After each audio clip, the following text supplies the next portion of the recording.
Greetings and welcome to another Conversations with the Viewer. Today we'll be discussing the recent events that have transpired in Syria in relation to the Washington cruise missile attacks. In the interest of saving time, I'm going to assume that you are already up to speed on exactly what has happened. It's now been over 3 days since the attack, and if you don't know what's going on, then I'll link in the description to some places you can get brought up to speed. So, we seem to be on the brink of World War III. The United States has launched another illegal attack on a sovereign nation and is now threatening the world's second largest superpower to a showdown with consequences that could spell the destruction of everything we hold dear. Now, I know this sounds like hyperbole and fear-mongering, and I ask that you forgive me for that because it's not my intention to frighten you, but rather state the situation as it's being delivered to us via most sources. The world seems paused on the brink of destruction, and nearly everyone is waiting with bated breath for what the next move will be from these two colossal actors. First it was Trump's attack, then Putin's response. Now Putin has responded, and we wait for Trump's return. I can't help shake the feeling that we are all being forced in so many ways to resemble those, dare I say it, rather low IQ viewers of professional wrestling at the moment. Those who, being so wrapped up in the sound and fury and costumes and flames, the stories and fake rivalries and alliances, forget that they are, in the end, being entertained. That the entire ring, as it were, is but a stage, and that all the participants are actors. I know. Your initial response is likely one that sounds something like, "Oh, but John, the wrestling match doesn't threaten to end the world in nuclear hellfire." And that's true. I draw the comparison not so much as to what their outcomes have in similarity as to what their model and formula have in common. It's not an original comparison by any stretch of the imagination, and I'm not claiming to be the originator here of something new. But I think it's important that we look objectively from far enough back at just what is taking place on the global stage, in the global ring, as it were. And I don't see many people talking about this, at least not yet, as most seem to be so engrossed in the back and forth between these two titans. We find ourselves in a similar place, in a lot of ways, as that of those people who lived nearly 100 years ago, seemingly caught between the monolithic powers of the state that seems hell-bent on killing as many of us as need be to regain legitimacy and control over their populations. Those who, as knowledge and information spread increasingly, realize that the state and all its feeders are less and less relevant to the functioning and operation of a comfortable and well-lived life. In fact, it is the state that poses the biggest obstacles to that in almost every way now, more so than ever. Looking around on the surface, the players have all changed their costumes, their backstories have evolved, and their theatrics have as well. The stage has even evolved to accommodate their new toys and stories and costumes. And taking a cursory glance, you'd be forgiven for assuming that the position we find ourselves in now is one that is totally and completely unique and novel. But, as has been stated before, and apparently bears repeating now more than ever, those who cannot remember the past are condemned to repeat it. And friends, we seem, en masse, to be struck with a serious case of amnesia. Take those who supported Trump, for example. The Hope and Change 2.0 candidate, riding a wave of political rhetoric that appealed to the sentiments of the masses, he convinced the formerly disgruntled American populace and much of the world to lull itself back to sleep. Those who had become jaded by the 8 years of the charlatan of Hope and Change 1.0 were blinded by the vanilla version of the same, what was it he said? Okey-doke, as Hussein put it. Duped into believing that anything a politician says while campaigning is true.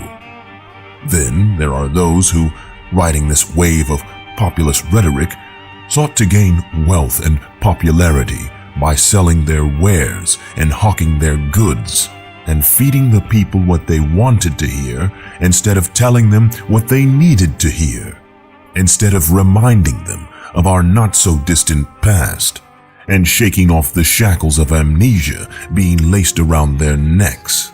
They encouraged them to tighten them. They encouraged them to pull the wool over their eyes. Well, they are now, of course, in light of the veil being lifted rather abruptly by the Commander-in-Chief himself, seeking to regain the confidence and respect of those who, being shocked that they were yet again lied to, are now beginning to realize slowly what has actually taken place. They are beginning to remember. I ask you, friends, do not fall for their lies again. Remember, and remember well the part these snake oil salesmen played in all this. Those who saw an opportunity to prey on your hopes and wishes to make money and gain prestige and popularity and to gain your support and attention are not your friends. They do not have your best interests in mind. But I digress. We seem to have allowed ourselves to forget the lessons history has taught us. Perhaps for some, they never learned them or read about them. And surely the government-run schools will do little to ensure you are educated about its past mistakes, if we can even call them that. So many seem to have bought into the wrestling match without so much as questioning, is it real? Are these titans really at war with one another, or is the real enemy closer to home? You see, the only threat to the power of America's ruling class is the same threat to the power of Russia's ruling class. And the same can be said for every other state which possesses a ruling class. Chiefly, that threat comes from those people who are waking up to the fact that governments and states and all of their feeders are outdated models for organizing human interaction. Those people around the world realizing that central banks owned and operated by certain groups of people, foreign interests and hand-wringing kleptocrats, employing subversive and destructive tactics to slow, degrade, and destroy the families, friendships, and bonds of trust that would normally serve as the glue of the nations. These people are the greatest threat to their control and continued existence. Not the government in Moscow, or the government in D.C., or any other government in some far-off capital. They have more in common with each other than they would ever have in common with you or those with whom you associate. A brief glance at the capitals and government buildings of each of the states will demonstrate the similarities in their costumes and gibes. A look at their officials and police forces, their militaries and their money, all the tools they utilize to control their people, have more in common with one another than the people do with those who rule over them. In fact, if not for their flags and badges, in most cases, you could never tell them apart. You won't be surprised to discover that their means of extraditing that control is also similar. Their chief tool being fear. Fear of the unknown, fear of the alien other, fear of terror, fear of war, fear of being poor, fear of dying, fear of ill health. Fear, fear, fear is their number one tool, and all states utilize it. We have all managed to allow them to set the pace of our growth and development. We have concerned ourselves with their arbitrary rules, laws, and regulations for countless years, marching to our deaths at their command, making them fat on our labor and our ideas. on the inventions that entrepreneurs and men and women of science create, allowing them to take what was once going to be used to better mankind and to turn it against the very people they claim to protect. From the surveillance state to the false wars on terror, to the eroding of our health and the safety of our food supplies.